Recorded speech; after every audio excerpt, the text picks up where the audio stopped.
Ngeri situasi COVID di Indonesia sekarang. Ada yang bilang sistem rumah sakit kita kolaps. Ada yang bilang over kapasitas. Kita harus bagaimana? Inilah kacamata Ren Ernest.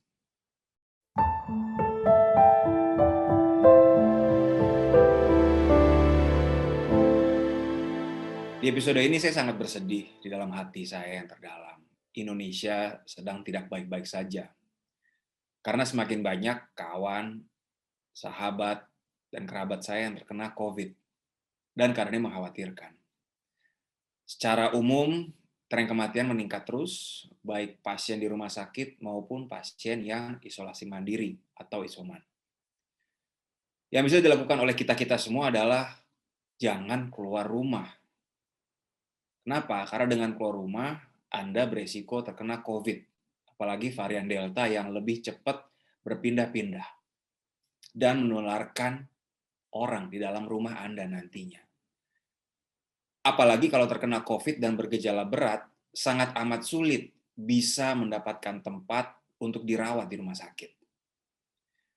Di berbagai rumah sakit di Jakarta, ada ratusan orang masuk dalam waiting list agar bisa dirawat di UGD rumah sakit. Ada ratusan orang.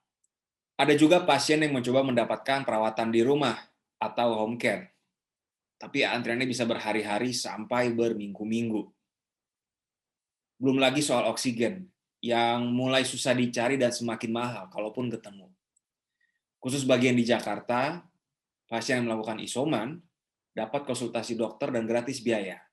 Ini kerjasama Kementerian Kesehatan dengan 11 platform telemedicine, yaitu Alodokter, Getwell, Good Doctor, dan Grab Health, Alodoc, Klik Dokter, dan Klinik Go. Kemudian Link Sehat, Milfix Sehat, ProSehat, SehatKey, dan YesDoc. Ini penting banget nih.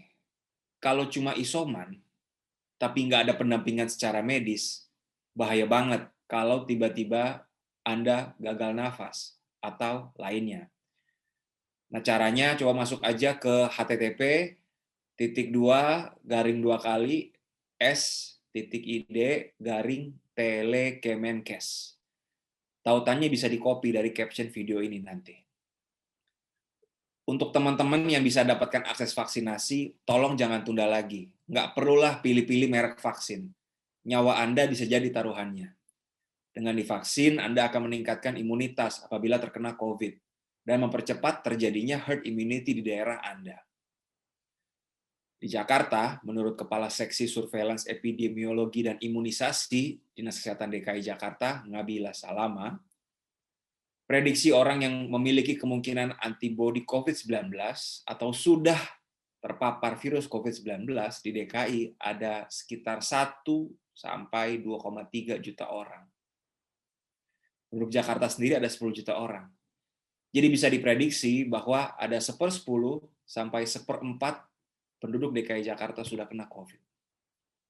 Beberapa ahli mengatakan kalau peningkatan pasien positif dan kematian akan terus meningkat sampai akhir Juli. Bahkan ada yang prediksi sangat buruk sampai Oktober. Itu masih 3 bulan lagi. Tapi itu kan prediksi ya. Kita harap realitanya nanti tidak seseram prediksinya. Jadi badai medis ini masih akan panjang menghantam kita semua di Indonesia. Dan katanya badai COVID yang sedang menimpa kota besar nanti pada akhirnya akan menimpa pedesaan. Nah, ini yang lebih mengerikan. Fasilitas kesehatan tidak terlalu banyak, suplai oksigen juga repot. Wah, saya nggak kebayang deh. Jadi kita semua lebih baik di rumah aja. Doa saya untuk para pejuang di garis depan, para dokter, perawat, supir ambulans, dan juga para penggali makam. Tuhan memberkati perjuangan Anda semua. Saya hanya bisa membantu dalam doa. Tolong pemerintah masifkan vaksin, perkuat tes, tracing, dan treatment. Keselamatan warga adalah yang utama. Ayo Indonesia, pasti bisa.